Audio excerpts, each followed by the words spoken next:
ओम गंग गणपतये नमः। स्वागत है आपका हमारे चैनल पर। आज के इस वीडियो में आप सुनेंगे बुधवार व्रत की कथा और साथ ही साथ एक ऐसी गणेश जी की कथा हम सुनाएंगे जिसमें आप जानेंगे कि क्यों गणेश जी ने अपना वाहन चूहा चुना, क्यों कोई और वाहन गणेश जी को नहीं भाया, चूहे की सवारी की। तो इसी प्रकार की व्रत कथाएं सुनने के लिए और हमसे जुड़े रहने के लिए आपको हमारे चैनल को सब्सक्राइब करके बेल आइकन को प्रेस करना है। आज की कथा अच्छी लगे तो लाइक करना है और शेयर करना है। तो चलिए हम सुनते हैं गणेश जी की वो कथा जिसमें उन्होंने चूहा अपना वाहन बनाया। तो एक पौराणिक कथा के अनुसार इंद्रदेव के दरबार में एक क्रोंच नाम का गंधर्व रहा करता था। वो हमेशा बहुत ही चंचल था, उछल कूद करता रहता था।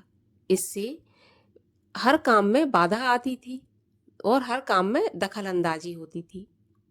इसी प्रकार एक बार इंद्र का दरबार लगा हुआ था, तो उसमें ऋषि वामदेव बैठे हुए थे और किसी गंभीर विषय पर चर्चा चल रही थी। उसी समय क्रोच नाम का गंधर्व उछलता कूदता आया और उसने ऋषि वामदेव के पैर पर पैर रख दिया। इससे ऋषि वामदेव को बहुत क्रोध आया और क्रोध के वश उन्होंने क्रोच को श्राप दे दिया कि जाओ तुम चूहा बन जाओ। इस प्रकार से वो गंधर्व चूहा बन गया। अब वो चूहा बनकर पाराशर मुनि के आश्रम में पहुंच गया और बहुत ही ज्यादा उपद्रव मचाने लगा। उनके जो भी सामान था वो काट दिया, उनका अनाज खा लिया, उनकी जो भी चीज थी वो कुतर दी। इससे पराशर मुनि बहुत परेशान हो गए और उन्होंने गणेश जी की शरण ली। जब वो गणेश जी की शरण में गए और उन्होंने उस चूहे के उपद्रव के बारे में बताया कि एक चूहा मुझे बहुत परेशान कर रहा है, तो गणेश जी ने अपना पाश फेंका और उस चूहे को बंदी बना लिया। जब चूहा बंदी बन गया तो उसने गणेश जी से हाथ जोड़कर प्रार्थना की और क्षमा मांगी। जब उसने क्षमा मांगी तब गणेश जी ने चूहे को क्षमा कर दिया और अपना वाहन बना लिया।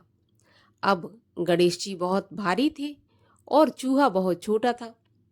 तब चूहे ने एक प्रार्थना और की कि प्रभु, जब भी आप मुझ पर सवारी करें तो आप अपने वजन को हल्का कर लें। मतलब तब गणेश जी ने उसकी ये प्रार्थना भी स्वीकार कर ली। तभी से मूषक को गणेश जी ने अपना वाहन बना लिया। और चलिए अब सुनते हैं बुधवार व्रत की कथा।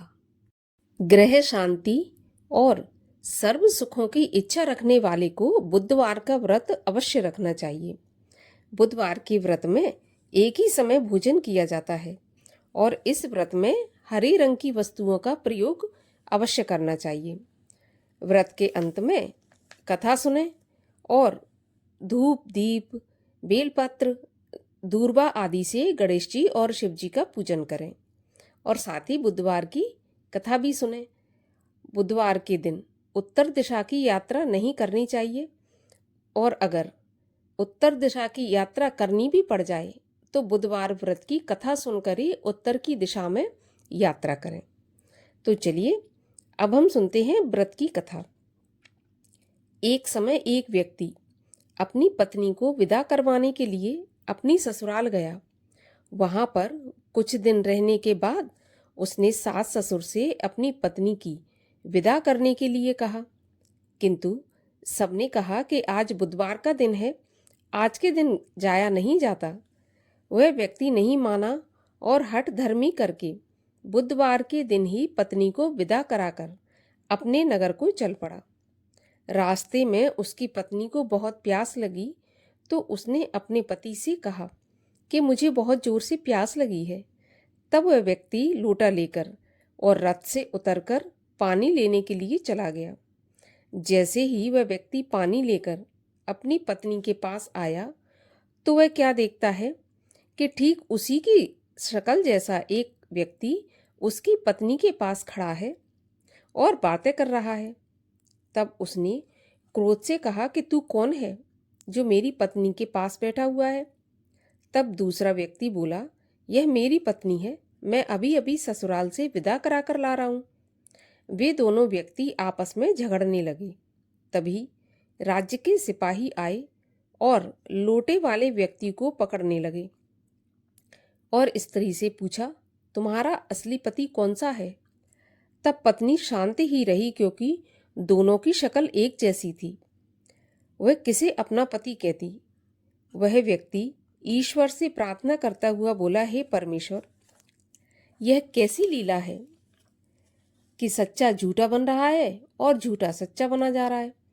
तभी आकाशवाणी हुई कि मूर्ख, आज बुधवार के दिन तुझे नहीं जाना चाहिए था, तूने किसी की बात नहीं मानी।